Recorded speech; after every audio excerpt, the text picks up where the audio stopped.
জ্ঞাপন কৰিছো আপোনালোকে আমাৰ নিমন্ত্ৰণত আপোনালোকে অংশগ্ৰহণ কৰাৰ কাৰণে যে আজি প্ৰেছ মিট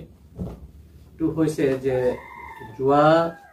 যোৱাকালি এপিএইচএলচি বিলাকৰ যেটো প্ৰতিষ্ঠা দিৱসৰ তাৰ মুখ্য অতিথি হিচাপে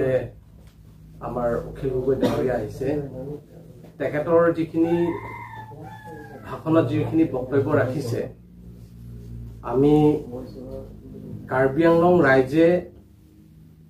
তাত একো কনফিউজ হোৱা নাই সেইখিনিটোকে আমি ক'ব বিচাৰিছো যে অখিল গগৈ ডাঙৰীয়া এটা কথা কৈছে কাৰ্বি আংলং অট'নমাছ ষ্টেটৰ প্ৰতি আৰ্টিকল 244A ৰূপায়ণৰ ক্ষেত্ৰত তেখেতৰ সম্পূৰ্ণ সমৰ্থনৰ কথা তেখেতে উল্লেখ কৰিছে তাত আমি আদৰণি জনাইছো যদি সঁচাকৈ কিন্তু মই তাৰ আগৰ কথাখিনিত ক'ব লাগিব অখিল গগৈ আজি যদি ইন্ডিভিজুৱেল ব্যক্তিগত হিচাপে যদি তেখেতৰ বক্তব্য ৰাখিছে আৰ্টিকল 244A সমৰ্থন তেতিয়া ক'বলগীয়া নাই যদি অখিল গগৈ পাৰ্টি হিচাপে ৰাইজদল হিচাপে যদি তেখেতে কৈছে তেতিয়া হলে তেখেতৰ পাৰ্টি ৰেজলিউচন আছে নেকি প্ৰস্তাৱ আছে নেকি যে পাৰ্টি আমি সম্পূৰ্ণ অট'নমাছ ষ্টেটৰ কাৰণে সমৰ্থন কৰিম বুলি আছে নেকি আৰু যদি নহয় তেতিয়া হলে ইয়াত কাৰ্বি আংলঙৰ ভাষণ দিব কাৰ্বি নন কাৰ্বিৰ মাজত বিভাজন কৰাৰ আৰু আনফালে যেতিয়া বিধানসভাত যাব তেখেতে আজিলৈকে মই দেখা নাই যে অখিল গগৈ কাৰ্বি আংলঙৰ প্ৰতি অট'নমাছ ষ্টেটৰ প্ৰতি তাত বিধানসভাত উত্থাপন কৰিছে তেনেকাটো দেখা নাই বৰঞ্চ 2013ত যেতিয়া জাকাছ নামত যেতিয়া আন্দোলন হৈছিল তেতিয়া কিন্তু তাত ষ্টেট দিব নালাগে বুলি অখিল গগৈ তাত অল অপজিশন পাৰ্টি যেতিয়া দিছিল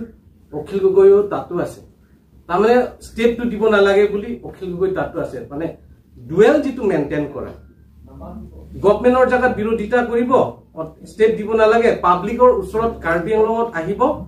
অট'নমাছ ষ্টেট দিব লাগে তো এই কথাটো নিজকে স্থিতিটো স্পষ্ট কৰি দিয়া ভাল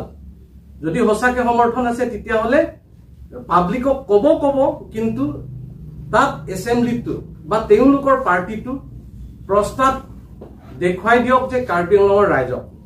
হেতু তেওঁ ভুৱা আৰু এনেকে মিছলিয়া কাৰ্বি আংলঙত যে এতিয়া নিৰ্বাচন আহা নাই নিৰ্বাচন নহা কাৰণে জিকি গল নেকি বুলি কোৱা যেটো বক্তব্য ৰাখাটো ঠিক নহয় কাৰ্বি আংলঙৰ এইটো কাৰণে অট'নমাছ ষ্টেটৰ আন্দোলনত বহুত শহীদ হ'ল আমাৰ বিজেপি চৰকাৰে এই শহীদ সকলৰ সন্মান ৰাখি 5 লাখ কৈ 200 জনকৈ অধিক শহীদ সকলৰ কাৰণে পইচা দিছিলে তো এই কথাটো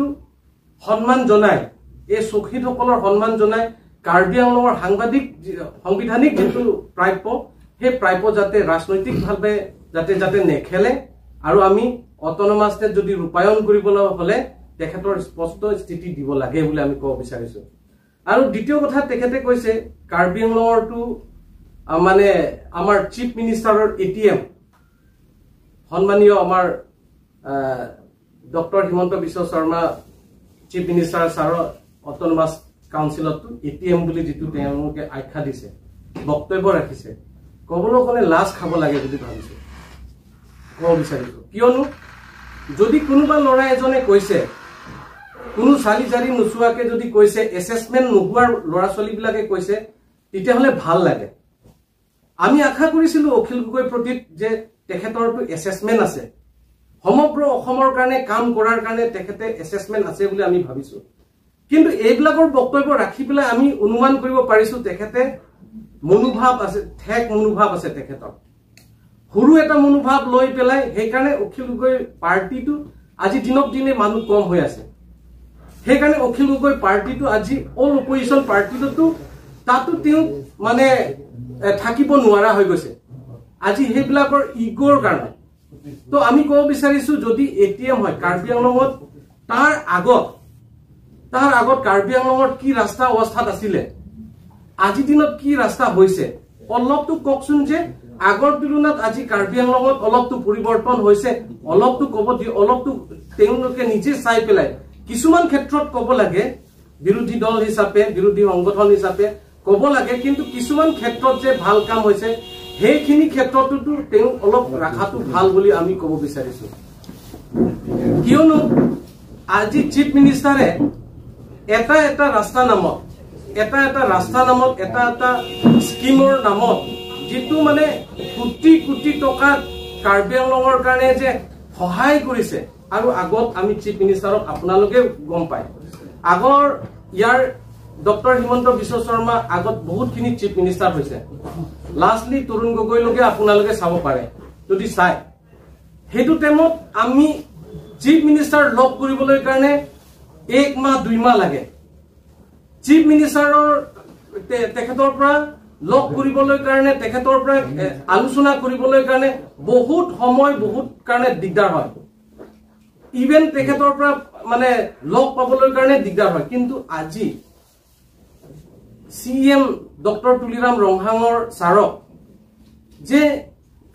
তেখেতৰ অকল বুলি কোৱা নাইতো কাৰ্বি আংলঙৰ ৰাইজৰ প্ৰতি পাহাৰীয়া অঞ্চল জাতি জনগোষ্ঠীসকলৰ সন্মান ৰাখি পেলাই যে ইয়াৰ মানুহখিনিতো আমাৰ এটা যেনেকে ভয়ামত ডেভেলপমেন্ট হৈছে ঠিক সমানে একেলগতে ডেভেলপমেন্ট হ'বলৈ কাৰণে তেখেতক আগুৱাই লৈ যোৱাটো অখিল গগৈয়ে কি বেয়া পায় অখিল গগৈয়ে যে তেখেতৰ সমষ্টি যদি কিছুমান কথা উত্থাপন কৰিছে তাত আমি ক'বলগীয়া নাই অখিল গগৈয়ে যদি তেখেতৰ নিজৰ সমষ্টি জায়গা যদি তেখেতে কি ক'ব বিচাৰিছে কেনে ধৰণে কৰিব বিচাৰিছে তাত আমি ক'বলগীয়া কথা নাই কিন্তু কাৰ্বি আংলঙৰ ৰাইজে এতিয়া আমি সমস্যা কাৰ্বি আংলঙত লাহে লাহে শান্তি হ'বলৈ গৈ আছে শান্তি ঘূৰি আহিছে বুলি অনুভৱ কৰিছে মানুহে যি কাৰ্বি আংলঙে শান্তিৰ কথা ক'লে আগতে কোনো মানে অনুভৱ কৰিব পৰা নাই যে কাৰ্বি আংলং শান্তি পুনৰ ঘূৰি আহিব তেনেকা অনুভৱ কৰা নাই কিন্তু আজি শান্তি চুক্তিৰ নামত চৰকাৰৰ লগত আলোচনাৰ নামত আজি আমি শান্তি অনুভৱ কৰিছে এই শান্তি অনুভৱ কৰাৰ লগে লগে ডেভেলপমেন্টৰ ক্ষেত্ৰতো লাহে লাহে আগবাঢ়িছে এডুকেশ্যনৰ ক্ষেত্ৰতে হওক খেলাৰ ক্ষেত্ৰতে হওক বিভিন্ন ক্ষেত্ৰতে হওক আৰু কাৰ্বি আংলঙৰ আটাইতকৈ ডাঙৰ কথা হৈছে এতিয়া বিভিন্ন জাতি জনগোষ্ঠীৰ মাজত ঐক্য এটা আহিছে সেই ঐক্যটো যাতে বিনষ্ট নহয় তাৰ কাৰণেহে তেখেতে যদি অসমৰ নেতৃত্ব এজন লিডাৰ বুলি ক'লে এটা সৰু মনোভাৱ লৈ পেলাই আগুৱাই লৈ যোৱাটো ভাল নহয় আৰু এটা কথা মই ক'ব বিচাৰিছো তেখেতে কৈছে যে পিজিআৰ আৰু ভিজিআৰৰ কথা তেখেতে সম্পূৰ্ণ সমৰ্থন আৰু এটো বাংলাদেশীৰ পৰা আহা আৰু বাহিৰগতৰ যোনখিনিত আহিছে তেওঁলোকে স্থান নাই বুলি কৈছে ঠিকে আছে কিন্তু এদিন আমি পাইছো আপোনালোকে যেতিয়া লাংকাইজনত যেতিয়া উচ্ছেদ হৈছে তাত যেতিয়া উচ্ছেদ হৈছে অখিল গগৈয়ে কি ভাষণ দিছে আপোনালোকে আগৰ কথা তুলনা কৰিলে আপোনালোকে গম পাব তাতে বিৰোধিতা কৰিছে উচ্ছেদ হোৱাটো বেয়া হৈছে বুলি নাগালেণ্ডৰ বৰ্ডাৰত যেতিয়া আমি উচ্ছেদ কৰি কাৰ্বি আংলং সাহিত্য পৰীক্ষা আৰু অসম চৰকাৰ যেতিয়া উচ্ছেদ হৈছে তাতো তেখেতৰ বক্তব্য ৰাখিছে তো এইখিনিত মানে ডুৱেল যিটো কাৰেক্টাৰটো ঠিক নহয় আৰু এজন নেতা হিচাপে এজন বিধায়ক হিচাপে এজন বিৰোধী দল নেতা হিচাপেতো আমি তেনেকা আমাৰ এক্সপেক্টেশন নাছিলে সেইকাৰণে আমি আশা কৰো ৰাইজ সচেতন আছে ৰাইজ জানে কাৰ্বি আংলঙৰ ৰাইজে বিভিন্ন জাতি জনগোষ্ঠী যিটো ঐক্য আৰু আগুৱাই লৈ যোৱা যিটো আমাক যিটো চিফ মিনিষ্টাৰে তেনে ধৰণে আমাক মৰম কৰাৰ কাৰণে আজি যদি হিচাপ কৰিব নোৱাৰে যিটো কাৰ্বি আংলঙৰ প্ৰতি আমি চিফ মিনিষ্টাৰ অসমক আমি কি দিলো কাৰ্বি আংলঙৰ প্ৰতি আমাৰ চিফ মিনিষ্টাৰ ছাৰক আমি কি বুলি দিম আমাক দিবলগীয়া একো নাই চিফ মিনিষ্টাৰে আমাৰ কাৰ্বি আংলঙৰ ৰাইজক সন্মান ৰাখি কাৰ্বি আংলঙৰ ৰাইজক মৰম কৰি সেই মৰমটো চিফ মিনিষ্টাৰ মৰম কৰাটো অখিল গগৈয়ে বেয়া পায় নেকি কাৰ্বি আংলঙৰ প্ৰতি যে অসমৰ এটা জায়গাত লৈ যোৱাটো অখিল গগৈ বেয়া পায় নেকি হেতু